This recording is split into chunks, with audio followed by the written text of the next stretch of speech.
Star Wars Episode 5, The Empire Strikes Back, is directed by Irvin Kershner. Yes, that's right. George Lucas did not direct this film.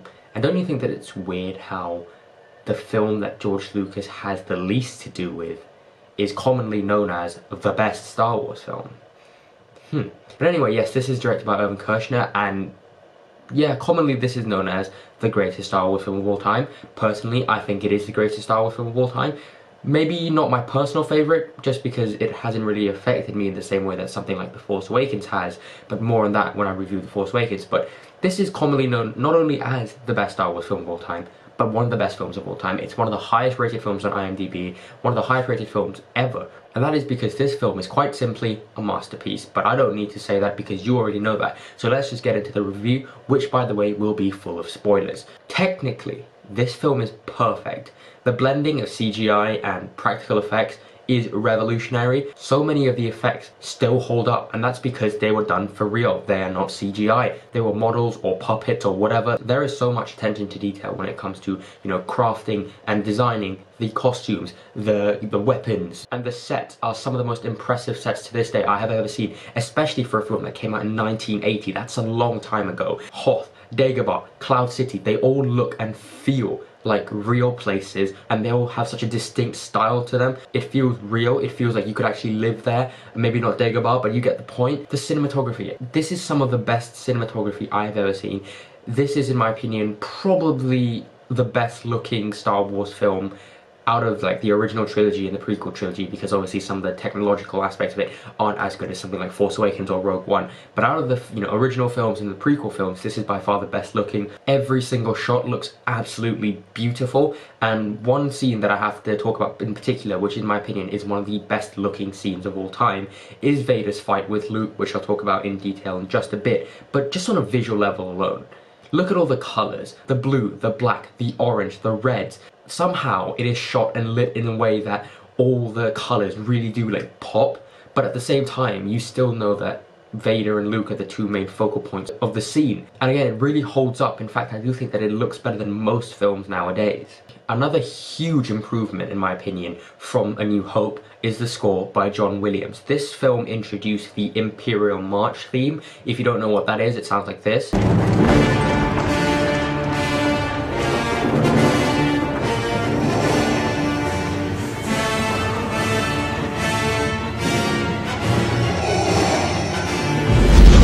I mean, it's pretty hard not to know what it sounds like because it is one of the most iconic themes in like movie history. In fact, I think that it is probably the most iconic theme in movie history.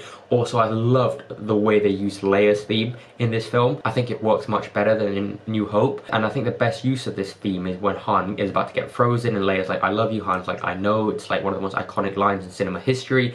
And the score really comes in, like it gets me every time. I love John Williams' score for this film.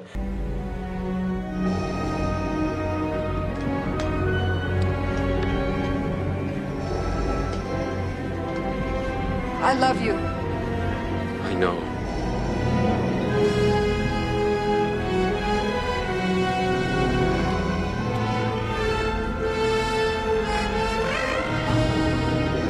All that alone, just the technical stuff, would easily make this film one of the best of all time.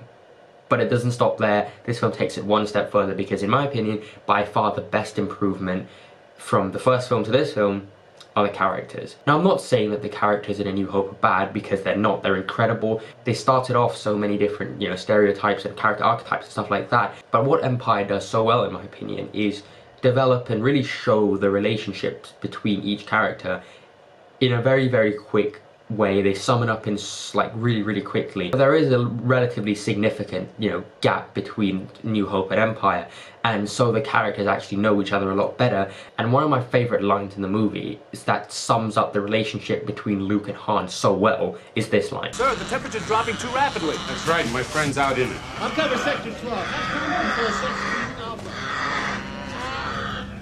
"Your tauntaun will freeze before you reach the first marker." Then I'll see you in hell. And lines like these happen throughout the film, that they're so little and they take up so little time, but they give us such a good idea of how each character feels about one another. Every single character is so much more fleshed out, so much more complex in this film.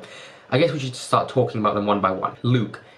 To many people, he is sort of like the epitome of a hero. He's a very pure and good character, and in this film you get to see him have some inner conflict. He has some really great scenes, whether it's the scene where he takes down the walker or the scene where he starts to become a little bit more in tune with the Force and pulls the lightsaber out of the snow, which is like one of the most iconic images in cinema history. And I'm going to say this a lot, like most best in cinema history, because this film, there's so many things about it that makes it the best in cinema history. But when he gets to Dagobah, when he meets Yoda, Frank Oz as Yoda as a character alone is absolute genius. I think in many ways Yoda is sort of the beginning of that sort of character stereotype of, like, you know, the wise old man who's a bit crazy, who's a lot more smart and powerful than he lets on.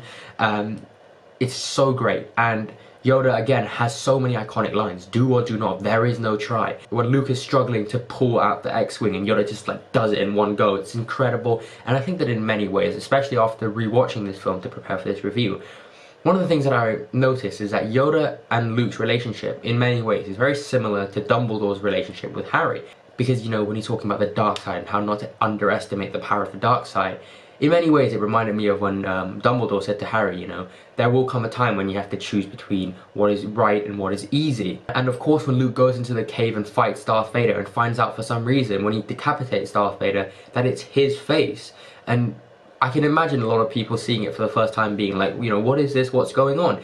And in my opinion, that's basically the filmmakers actually trying to do something a lot more complex, having sort of metaphorical themes and all that, foreshadowing into the film. And because, you know, the first Star Wars film I think is just pure epic entertainment, this one actually tries to be a little bit more complex, tries to have a little bit more interesting ideas, and I really appreciate that. And I find that so incredible that not only can they craft these incredible action scenes with a sense of adventure and fun, but they can still have these smaller moments between characters of foreshadowing. You know, so good. I don't know, it's most films nowadays can't achieve that. We also have to talk about Han and Leia and their sort of will they won't they relationship. It doesn't feel fake, it doesn't feel cheesy, it works perfectly in the tone of the film. Harrison Ford as Han Solo is incredible as always, and obviously, you know, the scene where he gets frozen is one of the most iconic scenes again in cinema history.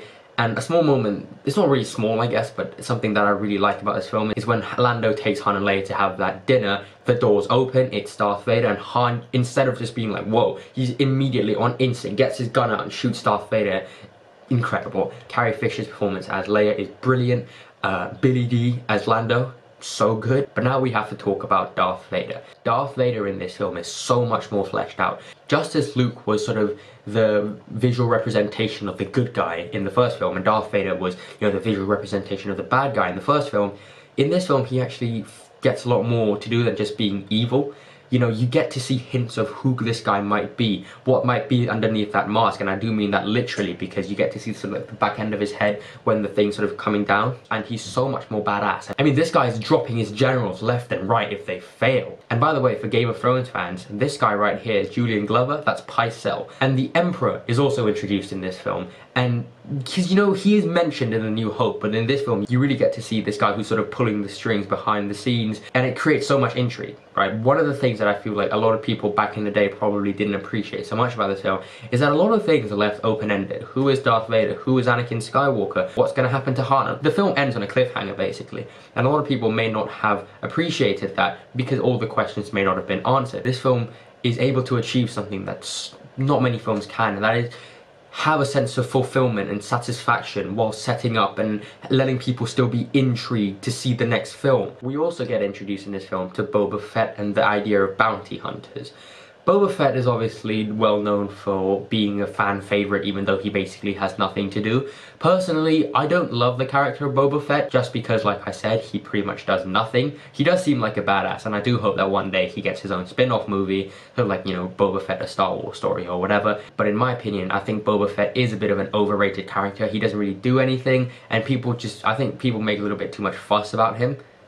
Kinda like Bob from Stranger Things. Now I guess we should just talk about the big confrontation, by far the most iconic moment in this movie, the most iconic moment, top 5, top 10 in movie history, the confrontation between Luke and Darth Vader. Now of course, Luke, you know, we see that he is a little bit of a hothead as he goes to help his friends despite Yoda telling him not to. And right then you know that, what's going on? What's gonna happen to Luke? Is he gonna make it out? Is he not? What's going on? And when he meets Darth Vader, right, one of my favorite little sort of nuances in this film is when he goes in with like the blaster, I think, and then he sort of senses Vader, then he just sort of puts the blaster away because he knows that there is no way he's going to be able to beat this guy with a laser gun. And then Vader comes in, and Vader could easily just demolish Luke. I mean, he's using one hand and then just like completely blocking all of Luke's attacks. And I love that Darth Vader, he's trying to toy with Luke. He's trying to play mind games, throwing stuff at him with the Force. And another one of my favorite moments in this scene is when Luke sort of sparks up his lightsaber, and then slowly Vader just like, psh, and it just comes out, and you're just like, oh shit, and they're really built to it. There's so much tension when, you know, before the lightsaber comes up. It's incredibly well directed. And of course, the most iconic, the best plot twist in cinema history. I am your father, search your feelings, you know it to be true. For me personally, I don't know if any of you guys or anyone else really had the same thing as me, but I just kind of grew up knowing that Vader was Luke's dad. I didn't really like find it shocking, I guess, because I saw Star Wars when I was very, very young, and I may not have, you know, been old enough to understand everything. So when I grew up, I just kind of knew that, you know, Darth Vader is Luke's dad. Luke is Leia's brother. It wasn't like a surprise to me, just because I must have seen it when I was very young. But in my opinion, just from a story perspective, it is the best plot twist of all time. Of course, you have stuff like in Memento or Old Boy or The Prestige or The Usual Suspect, but in my opinion, this is the best plot twist of all time. And I love it so much that Darth Vader's like, you could join me. But Luke, he would rather die. And I guess he tries to kill himself. I mean, he jumps off the thing.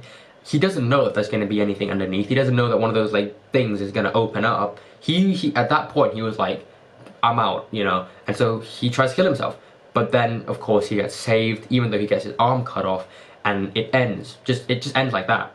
You know, Han is frozen. Luke has his hand cut off. The Empire has struck back.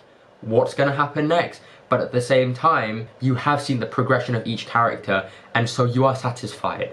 And The Empire Strikes Back is one of my personal favourite movies of all time. It is a masterpiece in every sense of the word. I'm going to give The Empire Strikes Back an A+. To many people, it is life-changing. Thank you very much, guys, for watching. Please stay tuned for my review of Return of the Jedi, Force Awakens, and then we have The Last Jedi. And by the way, in case you're wondering, I am staying away and avoiding any form of promotional material for The Last Jedi. The only thing I've seen is the first trailer, like the teaser trailer that came out back in April, just because Rian Johnson and Mark Hamill have said that it is probably best if you go in knowing nothing, and you should probably avoid the trailers, and so that's what I've done. If it comes up in the cinema, what I do is I just get my phone out, earphones, play some music, close my eyes, and just turn the music up to full. That's what I do to avoid the trailers, just in case you guys want to do the same, which I'd probably recommend, because I think the best way to view a movie is to go in completely blind and knowing as little as possible. But sometimes, you know, when trailers come out, it is hard to avoid them, and it is hard to resist the temptation, but I think you do get a better experience out of it. So that's it, guys, for this video. Thank you very much for watching. Thank you.